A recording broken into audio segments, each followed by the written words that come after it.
आपल्याजवळ एक संख्या आहे ए, यात मी एक संख्या मिळवितो बी, तर मला उत्तरामध्ये मिळणारी एक संख्या आहे सी. म्हणजे ए आणि बी या दोन संख्यांची बेरीज केली तर मला उत्तर मिळाले सी.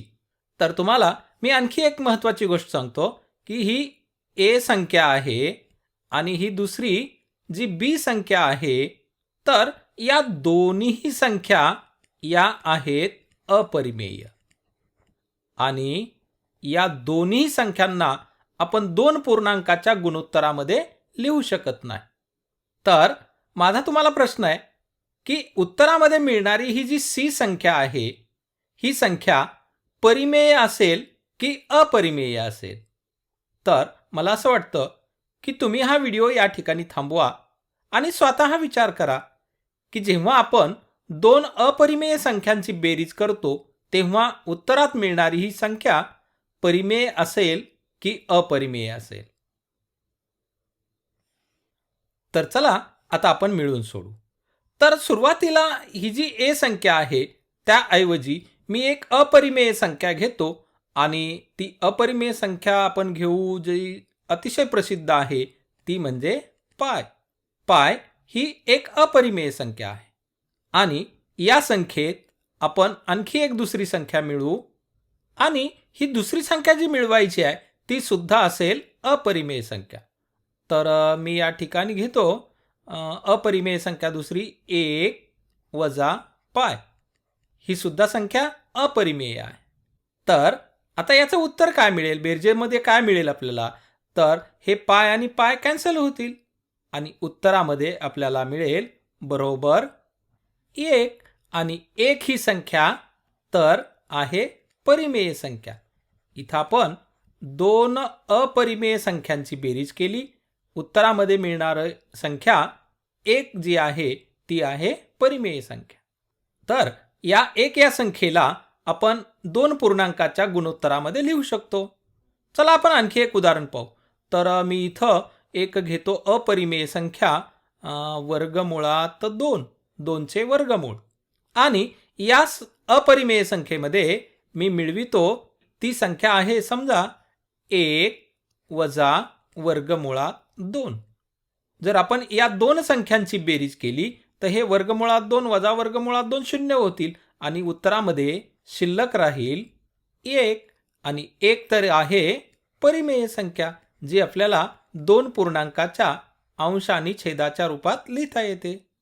तर इथंही आपण या दोन अपरिमेय संख्या घेतल्या होत्या आणि त्यांची बेरीज केली तर उत्तरामध्ये आपल्याला मिळणारी संख्या ही मिळाली परिमेय संख्या.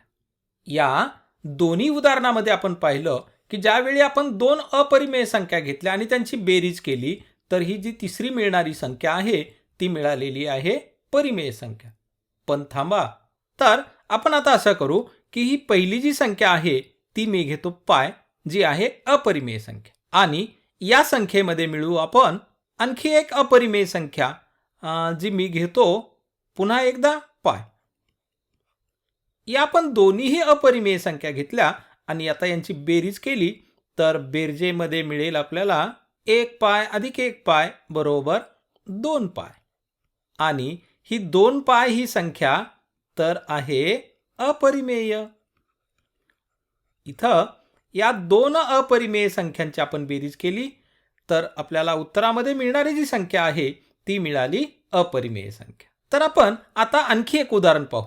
तर मी पहिली एच्या जागी जी अपरिमेय संख्या घ्यायची आहे ती मी घेतो पाय आणि या अपरिमेय संख्येमध्ये मिळवू आपण दुसरी अपरिमेय संख्या. या ठिकाणी मी घेतो वर्गमुळात 2.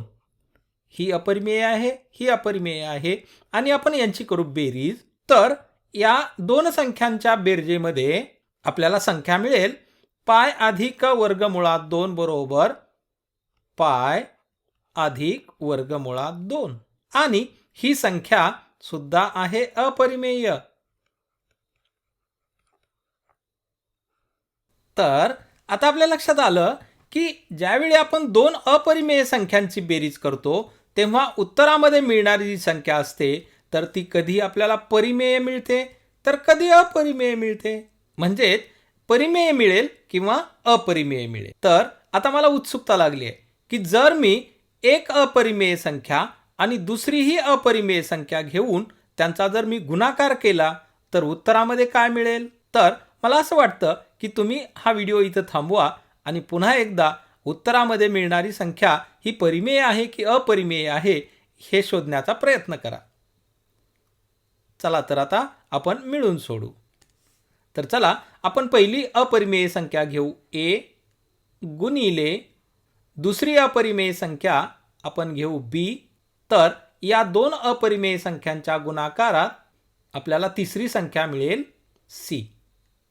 आणि एक लक्षात ठेवा, ही a संख्या आणि ही घेतलेली आपण b संख्या या दोन्ही संख्या या आहेत अपरिमेय संख्या, ज्या आपण दोन पूर्ण संख्यांच्या गुणोत्तरामध्ये लिहू शकत नाही. तर चला पाहू.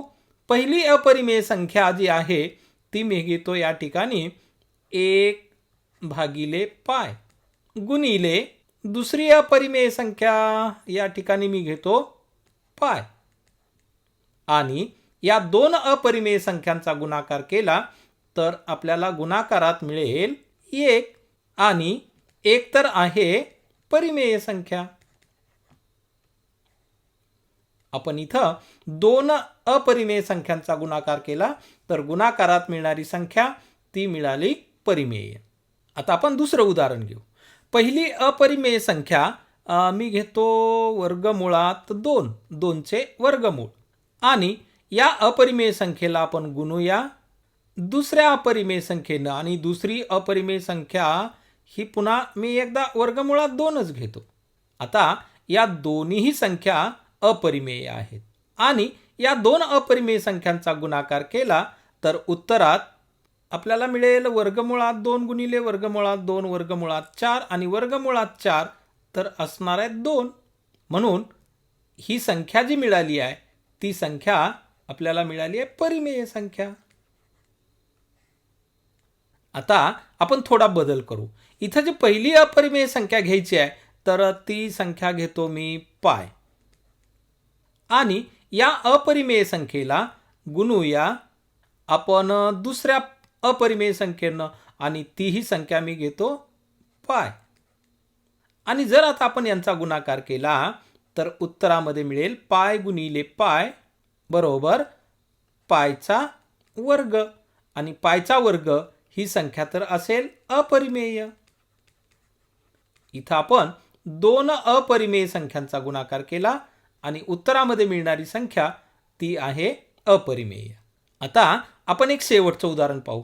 पहिली अपरिमेय संख्या मी घेतो π आणि या संख्येला गुणूया आपण दुसऱ्या अपरिमेय संख्याने जी संख्या आहे वर्गमुळात 2. आणि या दोन अपरिमेय संख्यांचा गुणाकार केला तर आपल्याला मिळेल बरोबर π गुणिले वर्गमुळात 2 बरोबर आहेत π गुणिले वर्गमुळात 2च येतील. आणि π गुणिले वर्गमुळात 2 ही संख्या आहे अपरिमेय. ही संख्या अपरिमेय आहे. आणि आता आपल्या लक्षात आलेलं असेल की ज्यावेळी आपण दोन अपरिमेय संख्यांचा गुणाकार करतो तेव्हा गुणाकारात मिळणारी संख्या कधी ती परिमेय असते तर ती कधी अपरिमेय असते. आणि हे सगळं कशावर अवलंबून असेल तर आपण गुणाकारासाठी घेतलेल्या संख्येवरती अवलंबून असेल.